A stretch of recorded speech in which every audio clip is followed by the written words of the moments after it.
मंगलमय मंगल करण वीतराग विज्ञान।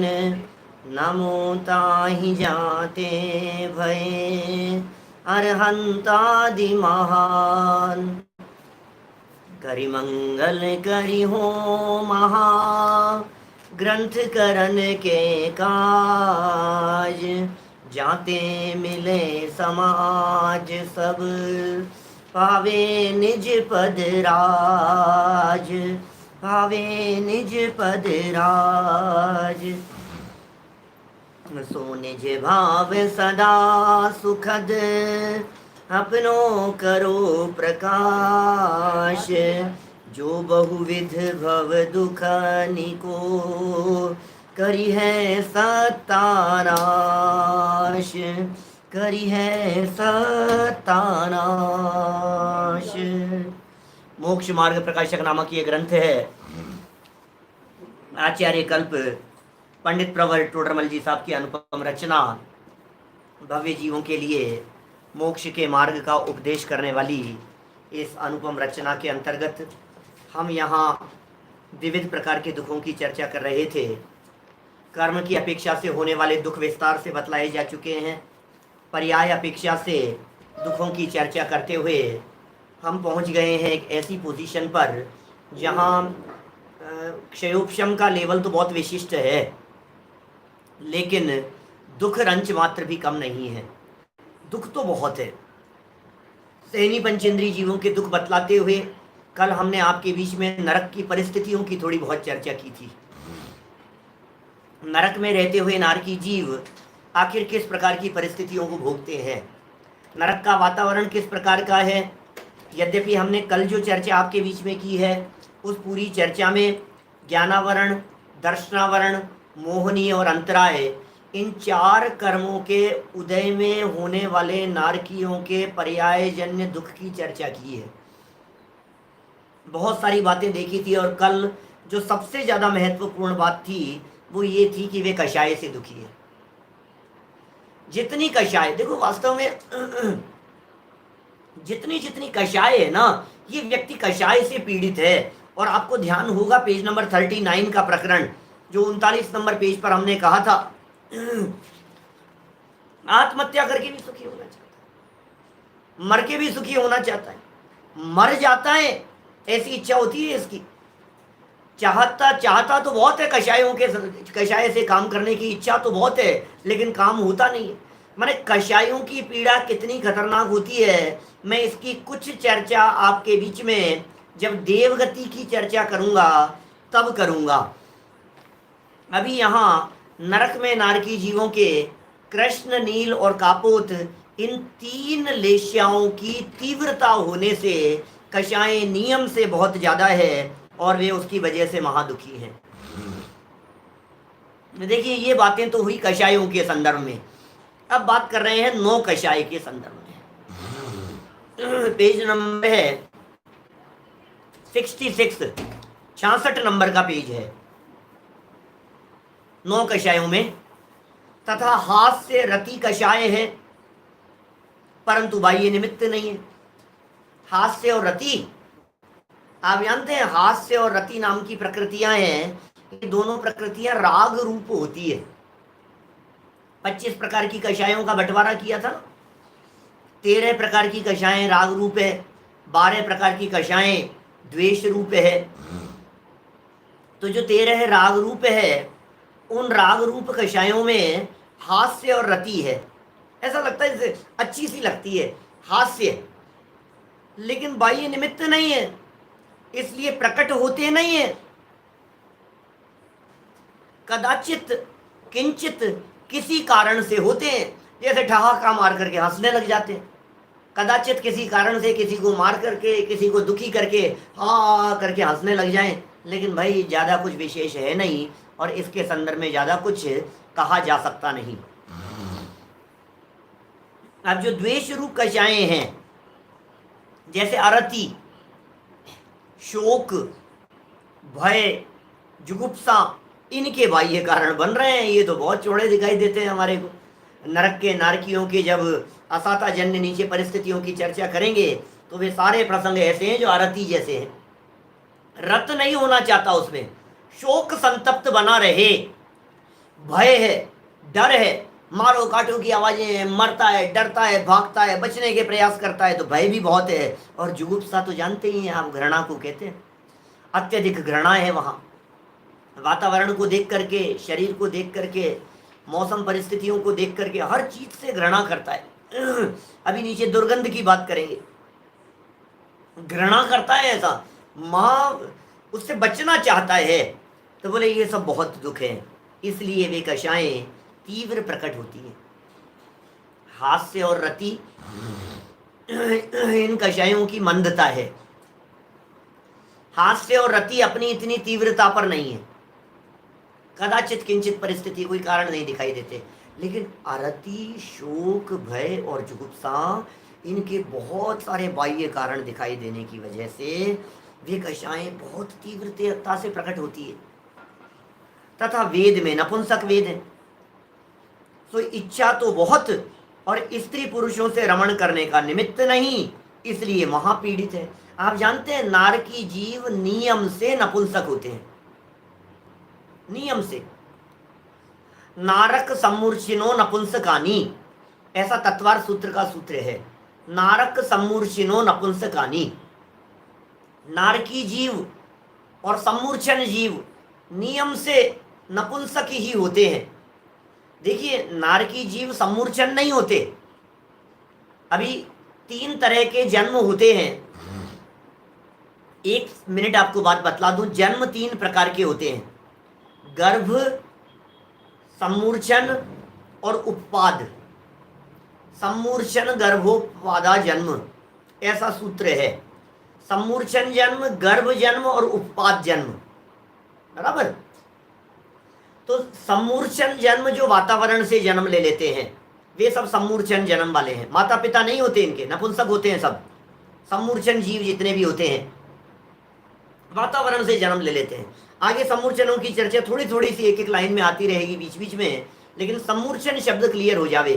सम्मूर्छन वातावरण से पैदा हो गए बिना माता पिता के।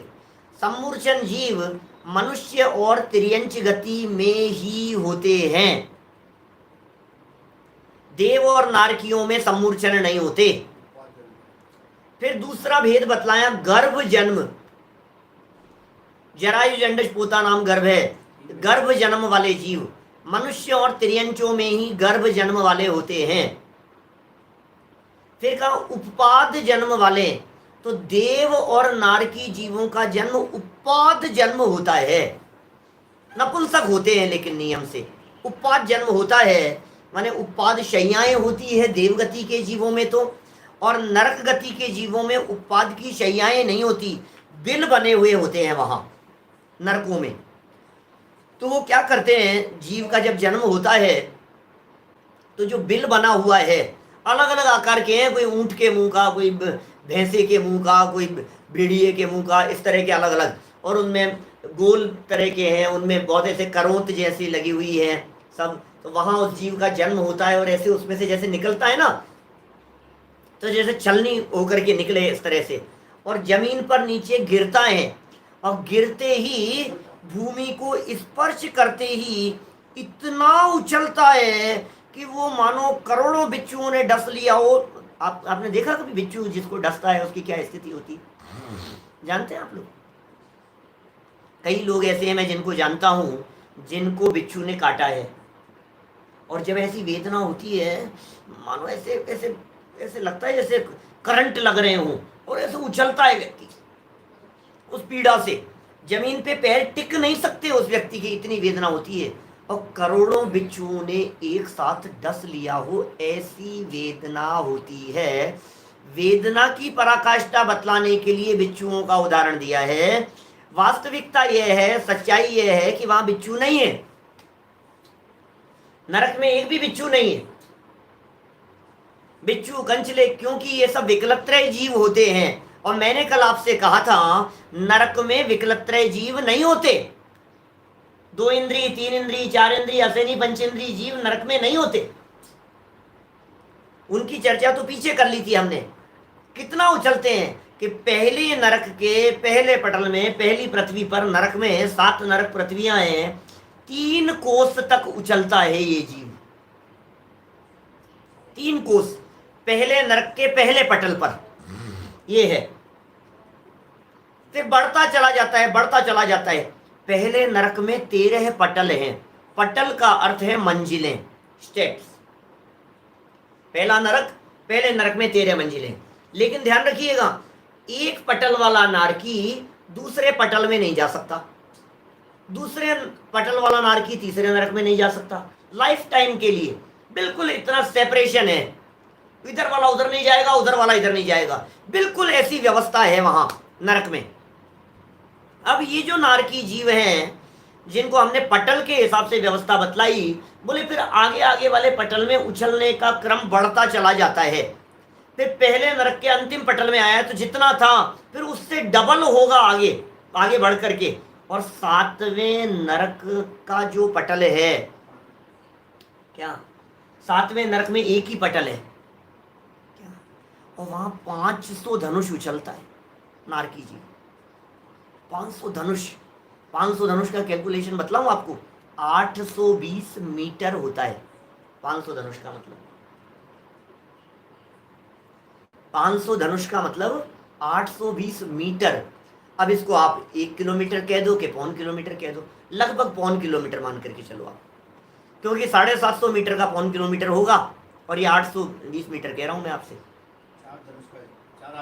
तो 4 हाथ का एक धनुष होता है, 500 धनुष है वो। नए धनुष, फिर धनुष की नाप बतलाओ। हमने जब किलोमीटर बतला दिया तो क्लियर हो गई ना बात, जब हमने मीटर बतला दिया तो क्लियर हो गई ना बात। 820 मीटर उछलता है, ये समझ लो आप। कौन सा 7वें नरक का नरक कितना उछलेगा, 1.25 किलोमीटर तक की हाइट में उछल रहा है वो। कैसी स्थिति होगी उन नारकी जीवों की। ये कह रहे हैं है तो नपुंसक सब के सब, समूर्छन नहीं है, वहां के बिलों में पैदा हुए हैं, और स्त्री और पुरुषों से रमण करने का निमित्त नहीं है, क्योंकि वहां किसी प्रकार की स्त्री नहीं है, किसी प्रकार के पुरुष नहीं है, इसलिए महापीड़ित हैं। पता है क्या करते हैं, स्वयं ही इस तरह के लोहे की बना लेते हैं, स्त्री जैसी बना लेते हैं। असुर कुमार जाति के देव उनको रमण करने के लिए स्त्रियां खड़ी कर देते हैं, कृत्रिम बना करके, लोहे की आग से जल रही है उनसे उनको स्पर्श कराते हैं। मां वेदना होती है, जल करके भस्म हो जावे, ऐसी वेदना होती है, नरकों की वेदना है। तो ये कह रहे हैं निमित्त है नहीं, परिस्थिति बन नहीं रही है। नपुंसक वेद कर्म का उदय है। नपुंसक वेद कर्म वाला जीव स्त्री और पुरुष से रमण करने की इच्छा वाला होता है, और मौसम वैसा परिस्थिति बनी नहीं, महादुखी होता है, आकुलित व्याकुलित होता है, महापीड़ित है। तो इस प्रकार कषायों द्वारा अति दुखी है। ये बात हो गई। आगे बढ़ते हैं वेदनीय के संदर्भ में। देखिए, तथा वेदनीय में असाता ही का उदय है। वेदनीय कर्म है ना। अब इन वेदनीय कर्म के 2 वेद हैं, एक है साता और एक है असाता। ये कह रहे हैं असाता ही का उदय है, वहां उससे वहां अनेक वेदनाओं के निमित्त हैं। असाता वेदनीय कर्म के उदय से कैसे निमित्त हैं, शरीर में कुष्ठ रोग, कूड़ है वहां नारकी जीवों के, सब कुष्ठ रोग से ग्रसित होते हैं, सारे के सारे नारकी जीव सब कुष्ठ रोग वाले हैं। और कास, कास मतलब क्या होता है, टीबी के रोगी जैसी दशा होती है। कास माने क्या है, खांसी खांसी ऐसी ऐसी हालत होती है, ये कास रोग। श्वास आदि का, श्वास तो है ही, श्वास लेते हैं, श्वास आदि के ऐसे अनेक रोग युगपत पाए जाते हैं। ऐसा कहते हैं हमारे एक एक रोम में 96 रोग उत्पन्न होने जैसी स्थिति है। हमारे रोम रोम में 96 रोग अभी प्रकट नहीं है, लेकिन नारकी जीवों के वो प्रकट होते हैं। ऐसे रोगों से ग्रस्त असाता का ऐसा उदय आ गया है कि सारा शरीर रोगग्रस्त दिखाई देता है। आप देखिए कुष्ठ रोग वाले की स्थिति देखो क्या होती है। हमारे तो एक रोग में प्राण निकल जाते हैं, करोड़ों की संख्या में रोग हैं, आप हालत देखो कैसी। माने उन नारकी जीवों के रोग की बात करो आप। मैं अभी एग्जैक्ट फिगर उपयोग से विस्मृत हो गया, तत्काल मुझे याद था कि कितनी संख्या है नारकियों के रोगों की स्थिति कैसी है, उदय में आ रहे।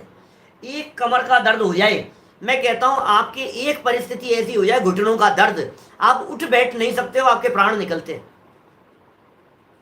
एक श्वास की थोड़ी सी प्रॉब्लम हो जाए, श्वास की नली में कदाचित कोई चीज अटक जाए तो आपकी ऐसी स्थिति होती है, मैं प्राण निकल रहे हैं, मर जाऊं, ऐसी स्थिति हो रही है, मेरी हालत खराब हो रही है।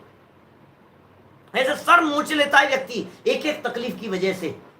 इतने रोग हैं उनके जीवन में, रोग ही रोग है, अंश अंश में रोग है, प्रदेश प्रदेश में शरीर के रोग ही रोग, रोगों से ग्रसित दिखाई देता है। फिर देखिए क्या कह रहे हैं आगे, और क्षुधा तृषा ऐसी है कि सर्व का भक्षण पान करना चाहते हैं।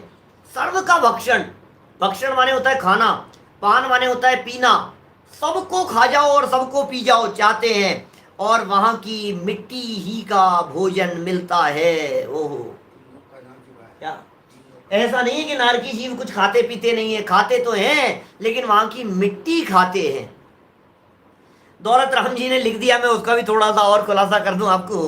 3 लोक को नाज जु खाए, मिटे न भूख कणा ने लहाए, ये लिखा है, लेकिन सच्चाई है कि वास्तव में बाहुल्यता बतलाने के लिए लिखा है। कुल मिलाकर के जितना अनाज, जितनी खाद्य सामग्री, जितनी भोजन सामग्री है, सारी की सारी भोजन सामग्री किसी एक नारकी व्यक्ति को खिला दी जावे तो भी उस एक व्यक्ति की भूख शांत नहीं हो। और नारकी जीव हैं असंख्यात। 3 लोक का स्पष्टीकरण करूं थोड़ा सा। 3 लोक को नाज झुकाए, अच्छा बतलाओ 3 लोक का अनाज, तो नरक में कितना अनाज है भाई साहब? अधोलोक में, अधोलोक में तो अनाज ही नहीं है। तो जब अधोलोक में अनाज ही नहीं है तो एक लोक तो वैसे ही खत्म हो गया। अच्छा, देवगति के जीवों में कितना अनाज है? ऊपर स्वर्गों में, ऊर्ध्व लोक में। बोले ऊर्ध्व लोक में भी अनाज होता ही नहीं है। अनाज का क्या काम है? कंठ से अमृत झर जाता है उन लोगों के, तो अनाज होता ही नहीं है। तो ऊर्ध्व लोक भी चला गया, तो फिर 3 लोक का अनाज का मतलब क्या हुआ? एक ही लोक तो रह गया, मध्य लोक, और मध्य लोक में भी भोग भूमियों में अनाज का काम नहीं है। 2.5 द्वीप के बाहर सब जगह भोग भूमियां हैं, कहाँ अनाज की बात कर रहे हो आप? भाषा इतनी सी है कि आप तो कल्पना करो सब आ जाए, ऐसा कहना चाह रहे। उसका भाव इतना सा समझना, माने मध्य लोक में भी जहाँ खेती बाड़ी होती है, जहाँ काम होता है, जहाँ अनाज उगाते हैं, अरे तो भी कम नहीं है। आप सोचिए, आपके जहाँ अभी हम जयपुर में रहते हैं, ये सांगानेर वाले हमारे जयपुर वाले दिख रहे हैं। देखो अब हम ये कह रहे हैं, एक व्यक्ति ने अनाज इकट्ठा किया, साल भर का अनाज इकट्ठा किया, तो कितना अनाज होता है आपके पास में? 2-5 बोरियां होती है ना, साल भर का अनाज खरीद लेते हैं। फिर आपके आस पड़ोस वालों का मिला लो, फिर आपकी कॉलोनी वालों का मिला लो, फिर आपके शहर वालों का मिला लो, फिर आपके पूरे प्रांत का मिलाओ, फिर पूरे देश का मिलाओ, फिर पूरे देश ही नहीं उपलब्ध पूरी दुनिया का मिलाओ, तो मतलब ये कल्पना कीजिए आप कितना अनाज हो सकेगा। खाने को एक अन्न का दाना भी नहीं मिलता है, एक अन्न का दाना भी उनको खाने को नहीं मिलेगा। पीने के लिए एक पानी की बूंद उनको पीने के लिए नहीं मिलती है। सिंधु नीर ते प्यास न जाए, तो पण एक न बूंद लहाए। और मिट्टी का भोजन करते। मिट्टी कैसी? देखो, वह मिट्टी भी ऐसी कि यहाँ यदि यहाँ आ जाए तो उसकी दुर्गंध से कई कोसों के मनुष्य मर जाएं। लो, इतनी दुर्गंध है वहां कि कोसों के जीव मर जाएं। योजनों के नहीं, पॉइंट टू बी नोटेड। कोस की चर्चा है। प्रथम नरक के प्रथम पटल की मिट्टी यदि वहां से कण निकल करके यहाँ आ जाए तो इतनी दुर्गंध है कि उस दुर्गंध से आधा कोस तक के जीव मर जाएं। प्रथम नरक के प्रथम पटल के आधा कोस। लेकिन दूसरा पटल, तीसरा पटल, चौथा पटल, ऐसे बढ़ते बढ़ते, जैसे पहले नरक पृथ्वी की बात करो तो पहले नरक पृथ्वी के हाईएस्ट लेवल की बात करो तो करीब 6.5 कोस तक के जीव मर जाएं। और यदि सप्तम नरक तक की बात करो वहां आगे जाकर के तो 24.5 कोस तक के जीव मर जावे। बिल्कुल गणित है, बिल्कुल सारा एक एक चीज का उल्लेख है आगम में, तिलोय प्रणति में, त्रिलोक सारादि ग्रंथों में एक एक चीज का बहुत बारीकी से वर्णन किया गया है। हमने सारी बातें छोटी छोटी सी लिखी अपनी पीएचडी वाली पुस्तक में, छपी नहीं है, उम्मीद करते हैं जल्दी छपेगी। तो देखिए कितने कोस तक के जीव हो गए, 24.5 कोस तक के जीवों के मरने तक की बात कह दी। अब कितने जीव हो जाएंगे? 24.5 कोस का मतलब किलोमीटर लगा लो आप, एक कोस में लगभग 3 किलोमीटर होते हैं, लगभग कह रहा हूं 3 सवा 3 किलोमीटर। तो कितना हो गया? 24 थी, अब 72 75 किलोमीटर के आसपास तक की मान करके चलो। वहां की मिट्टी यदि यहाँ आ जाए 75 किलोमीटर तक के जीव मर जाए, मनुष्य मर जाए 75 किलोमीटर तक के, साधारण व्यक्तियों की क्या बात करें अपन, साधारण प्राणियों की। पता है तिलोय पंडित आदि में जब इनके दुखों का वर्णन किया गया, मेरी उलाना कहता वो जब इनके दुखों का वर्णन किया गया तिलोय पंडित वगैरह में, तो क्या कहा गया है? ऐसा कहा है कि कैसी दुर्गंध है, उस दुर्गंध के संदर्भ में बात बतलाता हूं आपको। इस प्रकार की दुर्गंध का चित्रण किया गया कि ऊंट, भैंस, भेड़, बकरी, ऐसे जंगली जानवर, पशु, ये सब कहीं किसी जगह पर मर गए हों, और इन जीवों के मरने के बाद, जब ये जीव मर गए, मरने के बाद इनकी डेड बॉडी को महीनों तक सड़ाया जाए, 4-4 6-6 महीने तक सड़ती रहे, तो जितनी दुर्गंध होगी उस दुर्गंध से अनंत गुनी दुर्गंध, क्या कह रहा हूं, कैसी कैसी दुर्गंध होगी, आपको आइडिया नहीं लग रहा हो, आप आइडिया अनुमान लगाओ थोड़ा सा। आपके घर में चूहा मर जाए और आपको पता नहीं लगे, आप दुर्गंध की कल्पना करते हैं? कैसे दुर्गंध होती होगी? फील किया है कभी? किया होगा कई लोगों ने, कई लोगों के किसी के घर में चूहा मरा होगा।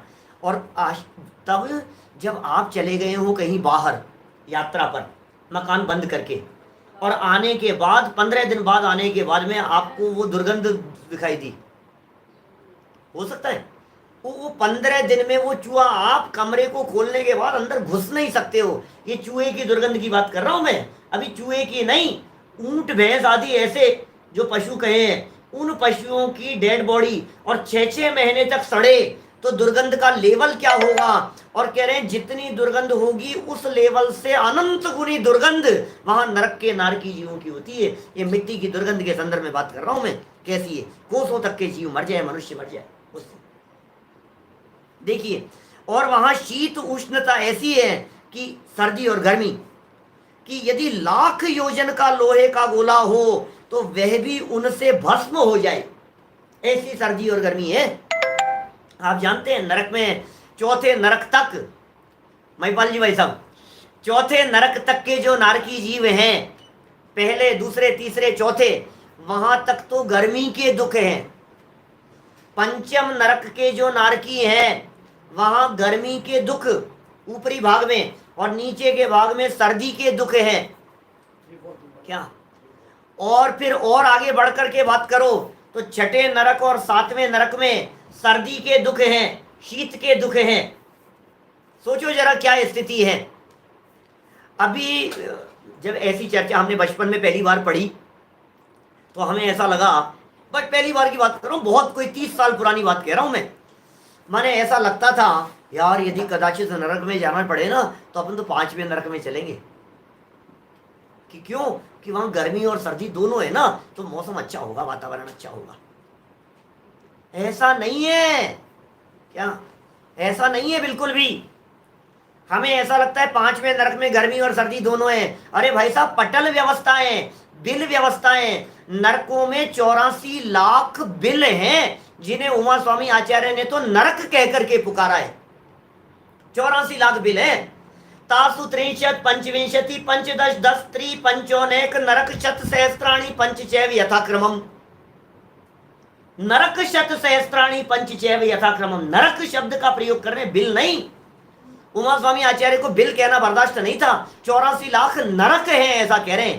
पहली नरक पृथ्वी में 30 लाख, में 25 लाख, तीसरी में 15 लाख, चौथी में 10 लाख, पांचवी में 7 लाख, छठी में 3 लाख, नहीं 7 में 3 लाख, 7 नहीं, 63 पंचविंशति पंचदश 10 लाख के बाद में 3 लाख, फिर 3 लाख के बाद में छठी नरक पृथ्वी में 1 लाख में 5 कम, और 7वीं नरक पृथ्वी में 5 बिल, सिर्फ 5 बिल। पता है ऐसा कहा है शास्त्रों का बात बतलाता हूँ आपको। 84 लाख बिलों में से 82,25,000 बिल उष्ण वेदना वाले हैं, गर्मी की वेदना वाले हैं, 82,25,000। और 1,75,000 बिल सर्दी की वेदना वाले हैं। और कह रहे हैं 1,00,000 योजन का मेरू समान लोहे का गोला यदि ऊपर से उन गर्मी के बिलों वाले में पटका जाए तो ऊपर से नीचे तक गिरे नहीं, उसके पहले पहले ही पिघल जाए, बिल्कुल ऐसी ऐसी गर्मी है। सर्दी के बिल वाले में डाला जाए लोहे का गोला, क्या शब्द लोहा दिया है ना यहाँ, टोडरमल जी कह रहे हैं लोहे का गोला हो तो भी उनसे भस्म हो जाए। लोहे का गोला, सर्दी ऐसी जैसे नमक होता है ना सर्दी के समय में ऐसे क्षार क्षार हो जाता है, ऐसे क्षार क्षार हो जाए। कहीं शीत है, कहीं उष्णता है, तथा पृथ्वी वहां शस्त्रों से भी महातीक्ष्ण कंटकों सहित है, कंटकों सहित है वहां की भूमि। उस पृथ्वी में जो वन है वे शस्त्र की धार समान पत्रादि सहित है। पृथ्वी पर वन है, वहां पेड़ पौधे हैं, वहां सेमल के वृक्ष हैं, और ऐसे वृक्ष हैं जो शरीर पर गिरते हैं और शरीर के टुकड़े टुकड़े कर देते हैं। मरण नहीं होता, मौत नहीं आती। वेदनी की बात कर रहे हैं, आगे आयु के अंदर बात करूंगा मैं, उम्र के संदर्भ में। शस्त्रादि, शस्त्र समान है, शस्त्र की धार समान पत्रादि सहित है। नदी ऐसे जल से युक्त है कि जिसका स्पर्श होने पर शरीर खंड खंड हो जाए। पवन ऐसी प्रचंड है कि उससे शरीर दग्ध हो जाता है, ऐसी प्रचंड पवन चलती है। तथा नारकी एक दूसरे को अनेक प्रकार से पीड़ा देते हैं। परस्परोदीरित दुखा, परस्परोदीरित दुखा, एक दूसरे को दुख देते रहते हैं। घानी में पेलते हैं, खंड खंड कर डालते हैं, क्या करें।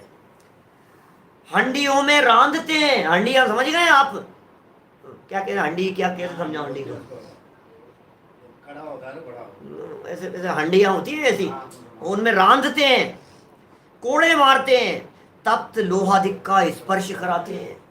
गरम गरम लोहे के ऐसे बिल्कुल जैसे बिजली है, टच कर इसके, ऐसी स्थिति समझ लो। मनुष्य गति के जीवों के दुखों में बतलाते हैं कि वो होता है ना, करंट लगाते हैं, शॉर्ट लगा देते हैं, ऐसे करंट होते हैं। ये तो मनुष्य के हैं, नारकियों के कैसे होंगे। क्या सर्दी गर्मी की वेदना होगी भाई साहब। इन नरक के दुखों की हम क्या बात बतलाएं आपको, शब्द नहीं है भाई। ऐसा कहो जो जो वाक्य पीछे हमने कौन से नंबर पेज पर, 63 नंबर पेज पर पढ़ा था नीचे, एक इंद्रियों के संबंध में, उनके दुख वे ही भोगते हैं और केवली जानते हैं। 63 नंबर पेज पर था ना, लास्ट लाइन पर, उनके दुख वे ही भोगते हैं और केवली जानते हैं। ये देवगति के जीवों की दशाएं, उनके दुख वे ही भोगते हैं और केवली जानते हैं। हम क्या बताएं, ऐसी वेदना है, अपार वेदना, अपार वेदना नरक के नारकी जीवों की। शब्द आपके पास में हो ही नहीं सकते, क्योंकि आप शब्दों में उनके दुखों का बखान कर ही नहीं सकते, ऐसी स्थिति है। कैसा टेम्परेचर होता होगा, सर्दी कैसी, गर्मी कैसी होती है। ये जो बात की ना सर्दी गर्मी के संदर्भ, मेरू समान लो, मैं आपको बतलाऊं, आप कितनी कितनी गर्मी सहन कर सकते हैं, आप कितनी सर्दी सहन कर सकते हैं। 0 डिग्री टेम्परेचर हो गया। हमारे जयपुर का पंचकल्याणक था, सन 1990 की बात है, दिसंबर 1990 में 0 डिग्री टेम्परेचर हो गया। तो टंकियों के अंदर पानी जम गया था स्टेडियम में, जयपुर के स्टेडियम के अंदर पंचकल्याणक था। हमारी आंखों देखी घटना है सारी, पूरा पंचकल्याणक के दृश्य घूमते हैं ऐसे आंखों के सामने, तुमने बनी थी ना कुछ।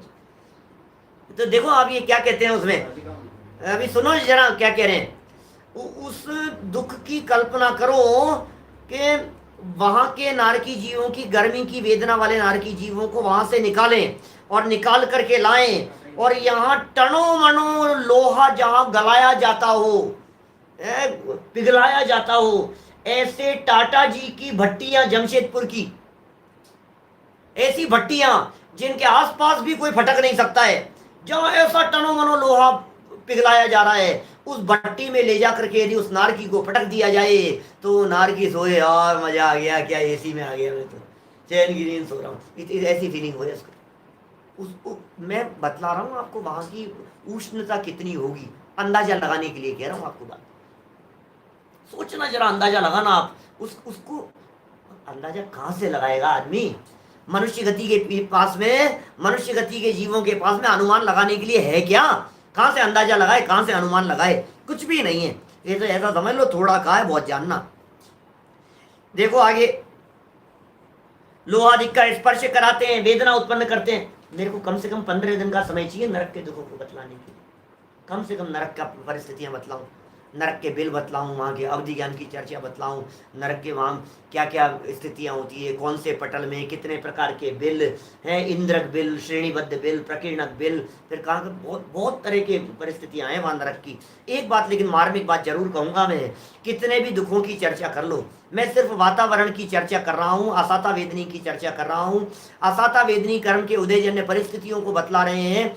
जगत के जीवों को यही दुख दुख नजर आते हैं इसलिए बतलाए जा रहे हैं भाई साहब, लेकिन हकीकत ये है ये परिस्थितियां किसी जीव को दुखी करने में समर्थ नहीं होती। ये जो दुख बतलाए जा रहे हैं इनसे असंख्यात नारकी जीव दुखी होते हैं, लेकिन ये परिस्थिति दुखी करने में कारण नहीं बनती। ये बात आपको जरूर ध्यान रखना, जो हमारे को मिल गई है हमारी परंपरा में, हमारे गुरुदेव से सुनने को, हमारे पूर्व विद्वान, पूर्ववर्ती विद्वानों से सुनने को मिल गई है। जिस बात की तरफ टोडरमल जी जगह जगह पर पॉइंट हाईलाइट करते हैं, कर्म इस जीव को दुखी नहीं करता है, ये तो कर्म का उदय बतला रहे हैं। पीछे दूसरे अध्याय में लाइन कह चुके हैं, कर्म की वजह से दुखी नहीं है, कर्म का उदय इस जीव को दुखी करने में समर्थ नहीं है। तो फिर साहब उदय उदय बतला रहे हो आप, तो दुखी मानता है इसलिए दुखी है। समझ में आ रही है बात? तू जुड़ता है इसलिए दुखी है, ये तेरी वेदना का कारण है। देखो जरा क्या कह रहे हैं, तीसरी पृथ्वी तक असुर कुमार देव जाते हैं, वे स्वयं पीड़ा देते हैं और परस्पर लड़ाते हैं। बोलो, असुर कुमार जाति के देव भवनवासी देव होते हैं, इनके निवास स्थान भी पहली नरक पृथ्वी पर ही है। भवनवासी देवों की पहली नरक पृथ्वी पर खर भाग और पंख भाग, इन दो भागों में रहते हैं। खर भाग में असुर कुमार जाति को छोड़ करके 9 प्रकार के भवनवासी और राक्षस को छोड़ करके 7 प्रकार के व्यंतर। पंख भाग में असुर कुमार जाति के भवनवासी और राक्षस जाति के व्यंतर। खर और पंख और अब्बाहुल पहली नरक पृथ्वी के 3 हिस्से हैं भाई साहब। मुझे अभी नरक का वो नहीं समझाना है आपको, स्ट्रक्चर नहीं बतलाना है वहां। अभी तो बात आ गई असुर कुमार की, इसलिए कह दिया पहली नरक पृथ्वी 3 मुख्य भागों में बटी हुई है। पहले 2 भाग में देवगति के जीव रहते हैं। आपको जान के आश्चर्य होगा, इन पहली दूसरी पृथ्वी के ऊपर 7,72,00,000 अकृत्रिम चैत्यालय हैं। क्या 7,72,00,000 अकृत्रिम चैत्यालय हैं? भवनवासियों के हैं, व्यंतरों के गिनती में नहीं है, व्यंतरों की चर्चा नहीं है। तो असुर कुमार जाति के देव वहीं जन्म लेते हैं। असुर कुमार जाति के देव अकृत्रिम चैत्यालयों में जाते हैं, दर्शन वंदना भी करते हैं। 10 प्रकार के होते हैं भवनवासी, वे वहां जाते हैं, स्वयं पीड़ा देते हैं और लड़ाते भी हैं, खुद भी मारते हैं और आपस में एक दूसरे से लड़ाते भी हैं। एक प्रश्न खड़ा होता है, शायद आप लोगों में से किसी के चित्त में खड़ा हो रहा होगा कि नरक में इतनी दुर्गंधित मिट्टी है, तो असुर कुमार जाति वालों का क्या हाल होता होगा, देवगति के जीवों का? नरक में यदि इतनी प्रतिकूलता और इतनी परिस्थितियां बहुत ज्यादा खराब है, तो फिर वहां पर सर्दी और गर्मी के दुखों को क्या देवगति के जीव भी भोगते होंगे? नहीं भोगते, उनको नहीं होती। इससे पता लगता है कि वातावरण का दुख है, लेकिन उसको वही भोगते हैं जिनके कर्म का उदय होता है और जो उसके साथ में जुड़ान करते हैं।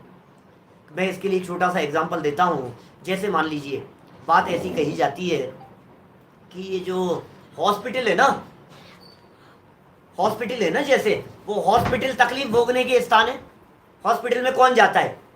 मरीज जाते हैं, बीमार होते हैं। अस्पतालों में जाकर के देखो, आप हड्डियों के बाड़ में जाकर के देखो, इधर उधर जाकर के देखो, तड़पते हुए दिखाई देते हैं लोग, पड़े रहते हैं। तो अस्पताल तो कैसी जगह है, बहुत पीड़ित है ना। लेकिन सुनो, अस्पताल में रोगी जाते हैं, बीमार जाते हैं, तकलीफ वाले जाते हैं, अपने तकलीफ के इलाज के लिए जाते हैं, वहाँ भी पीड़ित दिखाई देते हैं बेचारे बहुत। लेकिन मैं आपसे पूछता हूँ, अस्पताल में क्या सभी पीड़ित होते हैं? क्या अस्पताल में जाने वाले डॉक्टर भी दुखी हैं? डॉक्टर दुखी नहीं है, सीधी सी बात है।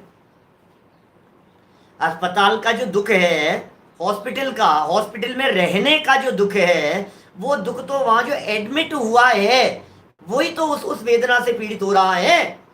जो व्यक्ति वहां चक्कर लगा करके आ रहा है, डॉक्टर जैसे राउंड लगा करके आ रहे हैं, वो थोड़ी ना दुखी होते हैं, डॉक्टर दुखी नहीं है। इसी तरह से असुर कुमार जाति के देव दुखी नहीं। हाँ, असुर कुमार जाति के देवों का दुख अलग प्रकार का है, अपनी कषायों से दुखी है, अपने उससे दुखी है, लड़ाने भिड़ाने में उनको आनंद आता है, मजा आता है, उनकी बुद्धि इसी प्रकार की होती है, ऐसी चलती है उनकी बुद्धि। और अधिकांश वो लोग मर करके बैर नहीं है, वैसा ही है।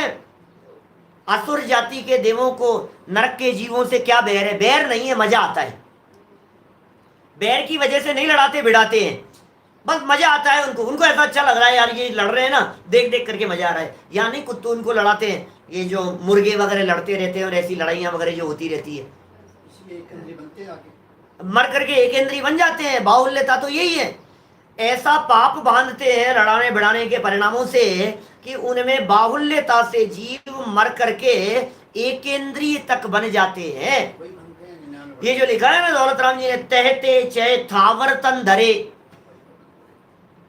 एकेंद्रीय तक। अब ये असुर कुमार के दुखों की चर्चा भाई देवगति में कर लेंगे अपन थोड़ी सी, अभी तो अपन नरक तक ही सीमित रहे। यहाँ देखिए, वेदना होने पर भी शरीर छूटता नहीं है, ओहो, पारे की भांति खंड खंड हो जाने पर भी मिल जाता है, ऐसी महापीड़ा होती है, खंड खंड हो जाता है, पारा बिखर जाता है, फिर वापस जुड़ जाता है, ऐसे हालात हैं। चलो कुछ और बातें कहते हैं विशेष।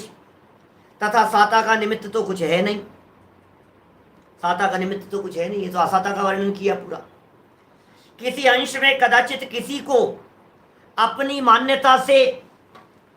मान्यता से किसी कारण अपेक्षा साता का उदय होता है, किसी कारण अपेक्षा से साता का उदय होता है, तो वह बलवान नहीं होता।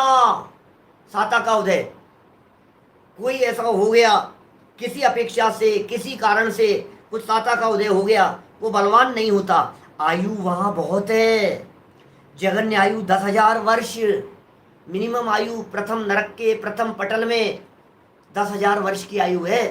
प्रथम नरक के प्रथम पटल की उत्कृष्ट आयु 90,000 वर्ष है। पहले पटल की बात कर रहे हैं। महाराजा श्रेणिक के जीव प्रथम नरक के प्रथम पटल पर 84,000 वर्ष की आयु को वर्तमान में भोग रहे हैं। क्या देवगति के जीवों को वहां का वातावरण असर नहीं करता है? देखो, अब ये तो नारकियों की आयु है, सबको अपने अपने कर्मों का ही फल मिलता है। वैसा सब तरह के लोग हैं, जो जैसा होगा, जैसे मान लीजिए ऐसा नहीं होता है किसी परिस्थिति को कोई, अभी हम लोग गैस पर जाकर के काम करने लगे ना, तो रोटी हमारे को गरम गरम लगती है और हमारी माताएं बहनें उसको हाथ से पलटती रहती है, तो उनको नहीं होता है क्या? तो सबका अपना अपना वेदन है, अपना अपना शरीर है, अपनी अपनी व्यवस्थाएं हैं, अपने अपने नाम कर्म का उदय है, ऐसा है। मरना चाहता है, मर नहीं सकता है बेचारा, क्या करे? अकाल मरण नहीं होता है वहां, आयु कर्म का अपवर्तन अपकर्षण नहीं होता है वहां। बद्धमान में तो हो जाता है, बुद्धिमान में नहीं होता। अब बद्धमान माने जो पहले की बंधी हुई हो ना, जैसे श्रेणिक महाराज ने 7वें नरक की बांध ली थी, तो जब मनुष्य जीवन में बांधी थी, उस मनुष्य जीवन के काल में ही उस बंधी हुई में परिवर्तन हो सकता है ऊपर नीचे। उसे अपकर्षण कहते हैं, उत्कर्षण कहते हैं। संक्रमण नहीं होता, माने वे नारकी तिर्यंच नहीं बनेंगे। कल किसी ने प्रश्न किया था मेरे से, वे नारकी तिर्यंच नहीं हो सकते, ऐसा ये संक्रमण नहीं हो सकता। नरक में तो जाना ही पड़ेगा, लेकिन बांधी थी 7वें नरक की और आ गई पहले नरक में, इसे अपकर्षण कहते हैं, घट गई वो।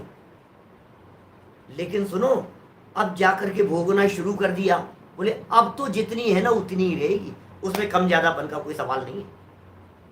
मिनिमम 10,000 वर्ष तक उनको वहां भोगना पड़ेगा, मैक्सिमम तो 33 सागर कह रहे हैं। उत्कृष्ट आयु 33 सागर है 7वें नरक की। पहले नरक में 10,000 वर्ष से लेकर के 1 सागर, फिर दूसरे में 1 से 3 सागर, फिर 3 से 7 सागर, 7 से 10 सागर, 10 से 17 सागर, 17 से 22 सागर, और 7वें नरक में 22 से 33 सागर तक की आयु है। एक दिन तो ऐसा हुआ, मैंने कहीं किसी से कहा कि नरक में कोई जीव मान लो उदाहरण के तौर पर 23 सागर की आयु लेकर के जन्म लेवे, तो सभा में 2-4 हाथ खड़े हो गए, पंडित जी 23 नहीं 33, 23 नहीं 33। मैंने कहा भाई 23 भी होता है नरक में, 7वें नरक में। माने हमें ऐसे लगता है 33 ही बताओ आप तो। अरे भाई 33 नहीं, 30 भी होता है, 32 भी होता है, 31 भी होता है, 25 भी होता है। 22 सागर से लेकर 33 सागर तक की आयु 7वें नरक के नारकी जीवों की होती है। देखिए इतने काल तक वहां ऐसे दुख सहने पड़ते हैं। वहां नाम कर्म की सर्व पाप प्रकृतियों का ही उदय है। नरक में सर्व पाप प्रकृतियों का ही उदय है, एक भी पुण्य प्रकृति का उदय नहीं है। क्या करें, शरीर ही इसी प्रकार का है। तो क्या हो गए, देखो 4 घाती कर्म कल हो गए थे, फिर वेदनी हो गए दोनों प्रकार का, फिर आयु हो गया। नाम कर्म की सर्व पाप प्रकृतियों का ही उदय है, पुण्य का उदय नहीं है, उनसे महादुखी है। तथा गोत्र में नीच गोत्र का ही उदय है। गोत्र कर्म में कैसा उदय है, सिर्फ और सिर्फ नीच गोत्र कर्म का ही उदय है, उससे मेहनतता नहीं होती, इसलिए दुखी है। इस प्रकार नरक गति में महादुख जानना। अरे भाई साहब बहुत दुख है भाई साहब इस नरक गति में, तो बहुत दुख है भाई साहब इस नरक में, तो हालत बहुत ज्यादा खराब है भाई साहब इस नरक गति के ज्ञान से। हालत खराब है, हालत खराब तो देह में एकत्व बुद्धि की वजह से है। नरक में नारकी जी, मैं फिर कहता हूं आपको, सुनो, अभी हमने थोड़े दिन पहले छेड़ाला चलाई, 6 प्रवचनों के अंदर छेड़ाला का सार भी चलाया, संक्षेप में भी। हमने पहली नरक की जब चर्चा की, पहले नरक नहीं, पहली ढाल की जब चर्चा की, हमने सिद्ध किया कि पहली ढाल में 4 गति के दुखों का वर्णन नहीं है। पहले ढाल में, छेड़ाला की पहली ढाल में 4 गति के दुखों का वर्णन नहीं है, वहां 4 गति के दुख की परिस्थितियों का वर्णन है, क्योंकि चारों गतियों में दुख नहीं है। दुख अज्ञानता की वजह से है, दुख आपकी अश्रद्धा की वजह से है, दुख आपको मिथ्यात्व की वजह से है, दुख आपकी उल्टी मान्यता की वजह से है, दुख आपका देह में एकत्व बुद्धि की वजह से है। दुख तो इस बात का है, और मानता है इसकी वजह से दुख। ये जो मान्यता है उस मान्यता से दुखी है भाई साहब। पॉइंट समझने की चेष्टा करना। बाहर नारक कृत दुख भुगते अंतर सुख रस घटाघटी, ये सच्चाई है बिल्कुल। नरक में रहते हुए भी नारकी जीव को वहां अंदर में आनंद की अनुभूति हो रही है। आप कहेंगे साहब लड़ता झगड़ता नहीं है क्या? कल तो कही थी लड़ता भी है, कटता भी है, मारता भी है, मरता भी है, ऐसे मारपीट मार काट मची रहती है, कोई फर्क नहीं है, होता है बराबर, बिल्कुल सेम उसी प्रकार से होगा। लेकिन चूंकि अनंतानुबंधी नहीं है, चूंकि मिथ्यात्व नहीं है, इस बात का तो आनंद होगा ही कि नहीं, बतलाओ आप। मिथ्यात्व और अनंतानुबंधी जैसा जितना दुख उस नारकी जीव को नहीं है, ये बात तो आप मानते हैं कि नहीं आगम के आधार से। और मिथ्यात्व का दुख कितना होता है, अनंत दुख निकल गया, अब रह गया अंश मात्र। अब क्या कहें आपको, इतना दुख है।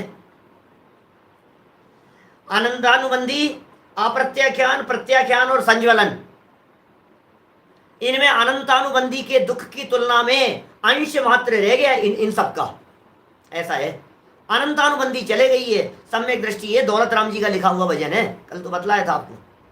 नरक कृत दुखों को भोगता हुआ भी देह में एकत्व बुद्धि न होने के कारण वो कोई कष्ट का वेदन नहीं करता, तकलीफ का वेदन नहीं करता है, पीड़ा नहीं होती है उसको।